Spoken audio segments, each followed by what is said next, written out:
Hello, everyone, and welcome back to Daily English Hubs. Hey everyone, it's so great to have you here with us today. I'm Sarah, and I'm doing wonderful today. How about you, Aaron? I'm doing great, Sarah. Actually, I just finished watching this amazing show last night, and I couldn't stop thinking about how much English I was learning just by watching it. Oh, that's perfect because today we're talking about something really exciting. We're going to show you how to learn English with movies and TV shows. Yes, this is one of my favorite ways to learn. It's fun, it's easy, and you can do it from your couch. Exactly. And before we start, we want to ask you for a small favor. If you enjoyed this episode, please hit that like button and subscribe to our channel. Yes, please, and share this with a friend who loves watching movies or TV shows. It really helps us a lot, and we can continue making these episodes for you. Thank you so much. Okay, Aaron, let's talk about why learning English with movies and TV shows is such a great idea. Well, Sarah, I think the biggest reason is that it's fun. When you enjoy something, learning doesn't feel like work. That's so true. When you watch a movie or a show, you're not thinking, oh, I'm studying English now. You're just enjoying the story. Exactly. And while you're enjoying it, your brain is learning new words, new phrases, and how English speakers really talk.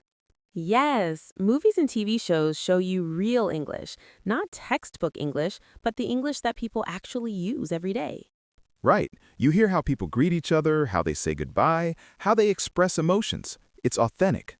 So today, we're going to share some really practical techniques with you. These are techniques that Aaron and I use, and they really work. Yes, and the best part, you can start using these techniques today, right after this episode. Perfect. So let's jump into our first technique. Aaron, what's the first one? The first technique is using subtitles effectively. Now, Sarah, a lot of people ask me, should I use subtitles or not? That's a great question. And the answer is yes, but you need to use them in the right way. Exactly. So, here's what I recommend. If you're a beginner, start with subtitles in your own language. Yes, this helps you understand the story. You can relax and enjoy the movie while still learning.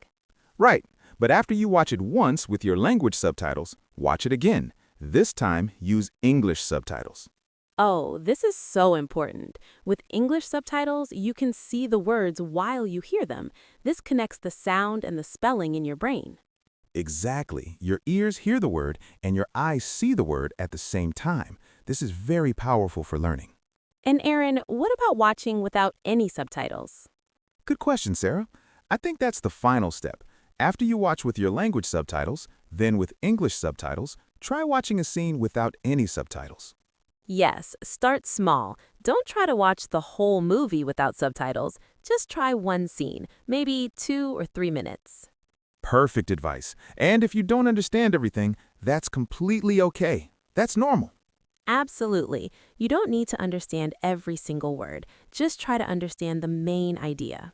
Right. So, to summarize this technique, first, your language subtitles, then English subtitles, then no subtitles for short scenes. Perfect. Now, let's talk about our second technique. This one is called shadowing. Shadowing. I love this technique, Sarah. Can you explain what it is? Of course, shadowing means you repeat what the characters say right after they say it. Oh, like an echo? Exactly like an echo. You listen to a character speak, and then you speak the same words immediately after them. This is so good for pronunciation. When you shadow, you copy the way native speakers talk. Yes, you copy their rhythm, their intonation, their speed, everything. Sarah, can you give us an example of how to do this? Sure, let's say you're watching a movie and a character says, I'm going to the store. You pause the video and you say, I'm going to the store. And you try to say it exactly the way they said it, right? Exactly. You try to match their tone, their speed, everything. It's like you're an actor practicing the same line. I love that. And this really helps with speaking fluently because you're training your mouth to move like a native speaker. That's right. At first, it might feel strange. You might feel shy or awkward. Oh, I definitely felt that way when I first tried shadowing. But that's okay. Remember, no one is watching you. You're practicing alone, so you can make mistakes. Mistakes are how we learn. Absolutely. And the more you practice shadowing, the easier it becomes. Yes, start with short, simple sentences. Don't choose complicated dialogue at first. Right. Maybe shadow a character who speaks clearly and slowly. That makes it easier. Perfect advice, Aaron. So, shadowing is our second technique. Now, let's move to technique number 3. Technique number 3 is noting new words. Sarah, this is so important. It really is. When you watch movies and TV shows, you will hear new words, words you don't know yet. Right. And what should you do when you hear a new word? Well, here's what I do. I keep a notebook next to me while I watch. Some people use their phone. Oh, that's smart. So when you hear a new word, you write it down. Exactly. I pause the video, I write down the word, and I write down the sentence where I heard it. Why write down the whole sentence, Sarah? Great question, Aaron. Because words are easier to remember when you see them in context. The sentence helps you understand how to use the word. That makes sense. So, for example, if you hear the word exhausted, you write down, I'm so exhausted after work. Perfect example, Aaron. And then later, after you finish watching, you can look up the meaning of the word. Right. You can use a dictionary or you can use a translation app. Yes, and here's a tip. Don't stop the movie too many times. If you stop every minute, you won't enjoy the story. That's true. So maybe just write down 3 to 5 new words per episode or movie. Exactly. Choose the words that appear multiple times or the words that seem important. And then you can practice using those words in your own sentences later. Perfect. So, noting new words is technique number 3. Now, Aaron, let's talk about technique number 4. Technique number 4 is rewatching scenes. This is one of my favorite techniques. Mine too. Rewatching is so powerful for learning. Sarah, why is rewatching so important? Well, the first time you watch a scene, you're focused on the story. You want to know what happens next. Right, you're not thinking about the language, you're thinking about the characters and the plot. Exactly. But when you rewatch the same scene, you already know the story, so now you can focus on the language. Oh, I see. So the second time you notice the words, the phrases, the pronunciation? Yes, you catch things you missed the first time. Can you give us an example, Sarah? Sure. Let's say there's a scene where two friends meet at a coffee shop. The first time you watch it, you just enjoy the conversation. Okay, so you understand the general idea. Right, but the second time you notice how they greet each other.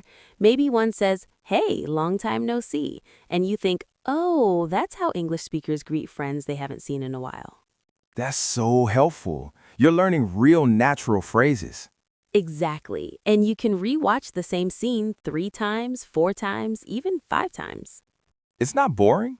Not if you choose a scene you really enjoy. Pick a funny scene or an exciting scene or a beautiful scene. That's good advice. And each time you watch it, you understand more and more. Yes, the first time, maybe you understand 50%. The second time, 70%. The third time, 90%. Wow, that's amazing progress. It really is, and rewatching doesn't take much time. A scene is usually just 2 to 5 minutes. So you can rewatch a scene during your coffee break or before bed. Exactly. It's easy to fit into your daily routine. I love that. Okay, Sarah, we have one more technique to share, right? Yes, technique number 5 is choosing the right content. Oh, this is so important. Not all movies and TV shows are good for learning English. That's true. So let me give you some tips for choosing the right content. Yes, please. First, choose content with clear dialogue. Some movies have a lot of background noise or the characters mumble. Right, and that makes it hard to understand. Yes, so look for shows where the characters speak clearly. Sitcoms are often good for this. Oh, sitcoms like Friends or The Office? Exactly. Those are great for learning English. The language is usually simple and the characters speak clearly. And they're funny, so you enjoy watching them. Right. Second tip, choose content that matches your level. If you're a beginner, don't start with a complicated drama or a historical movie. Why not? Because the vocabulary might be too difficult. Historical movies use old-fashioned words. Complicated dramas use complex sentences. I see. So what should beginners watch? Beginners should watch simple comedies, family movies, or shows about daily life. That makes sense. You learn the English you can actually use in your daily life. Exactly. Third tip, choose content you're interested in. If you love cooking, watch cooking shows in English. Oh, that's smart. If you love sports, watch sports documentaries. Right. When you're interested in the topic, you stay motivated. You want to keep watching and learning. And you learn vocabulary about your hobbies and interests. Exactly, Aaron. So choosing the right content is very important for successful learning. Sarah, let's do a quick review. We've shared 5 techniques today. Can you summarize them? Of course. Technique 1, use subtitles effectively. Start with your language, then English, then try no subtitles. Technique 2, practice shadowing. Repeat what the characters say to improve your pronunciation. Technique 3, note new words. Write down important words and sentences while you watch. Technique 4, rewatch scenes. Watch the same scene multiple times to understand more deeply. And Technique 5, choose the right content. Pick shows and movies that match your level and interests. Perfect summary, Sarah. Now, I want to say something important to our listeners. What's that? Learning English with movies and TV shows should be fun. If it's not fun, you're doing something wrong. That's so true. Don't stress about understanding every word. Don't worry about perfect pronunciation. Right. Just relax, enjoy the story, and let the learning happen naturally. Your brain is amazing. It will absorb the English without you even realizing it. Exactly. Be patient with yourself. Learning takes time. Yes, maybe today you understand 50% of a movie. In 3 months, you'll understand 70%. In 6 months, 90%. Every time you watch, you're improving. Even if you don't feel it, you're making progress. So true, Aaron. Okay, everyone, now we want to hear from you. Yes, we have a question for you. What's your favorite movie or TV show? And have you tried learning English by watching it? Tell us in the comments.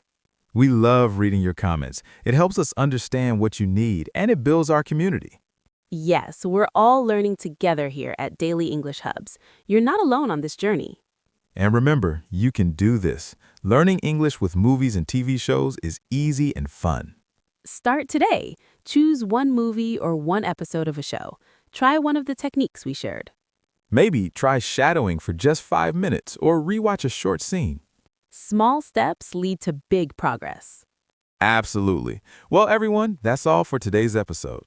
Thank you so much for listening. If you enjoyed this episode, please don't forget to like, subscribe, and share with your friends. Yes, it helps us so much, and we'll see you in the next episode. Until then, keep practicing, keep watching, and keep having fun with English. Bye, everyone. Bye.